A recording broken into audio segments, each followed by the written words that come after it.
સુરતની કાપોદ્રા પોલીસ દ્વારા બાઇકની અંદર ચોરખાણું બનાવી દેશી દારૂનો જથ્થો લઈ જતા કાપોદ્રા સર્વેલન્સ પોલીસે ઝડપી પાડ્યો। આજે કાપોદ્રા પોલીસ સ્ટેશનનો સર્વેલન્સ સ્ટાફ બાતમીના આધારે પેટ્રોલિંગમાં હતો ત્યારે વરાછા રોડ પર ગણેશ પાન સ્ટોરની સામેના રોડ પર એક યુનિકોર્ન મોટરસાઇકલ પર આવેલો ઈસમ દ્વારા ચોરખાનું બનાવી પેટ્રોલની ટાંકીમાં દેશી દારૂની હેરાફેરી કરી રહ્યો હતો, જેમાં દેશી દારૂના ગેરકાયદેસર વેચાણ થતું હતું। જેમાં મોટરસાઇકલ ચાલક ભાથી ઉર્ફે ભરત મનુભાઈ રાઠોડ, સરનામું ગામ ઉમરા, તાલુકા ઓલપાડ, જિલ્લો સુરત, ગેરકાયદેસર રીતે દારૂની હેરાફેરી કરતો ઝડપાઈ ગયો હતો અને કુલ 600 રૂપિયાની કિંમત 30 લીટર દેશી દારૂ અને એક મોટર કબજે કરવામાં આવી હતી, જેમાં મોટરસાઇકલની કિંમત 40,000ની અને 7,000ની કિંમતનો મોબાઈલ ફોન કબજે કર્યો હતો, જે કાપોદ્રા પોલીસે કબજે કરી કુલ 47,600ની મુદ્દામાલ જપ્ત કરી દારૂની હેરાફેરીમાં સંડોવાયેલ યુવકો સામે દારૂબંધી ધારાની પ્રોહિબિશન કલમ હેઠળ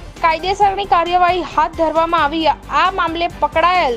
આરોપી વિરુદ્ધ 65E ની ધારા લગાવી ડિટેન કરી કાપોદ્રા પોલીસ દ્વારા આગળની વધુ તપાસ હાથ ધરવામાં આવી છે।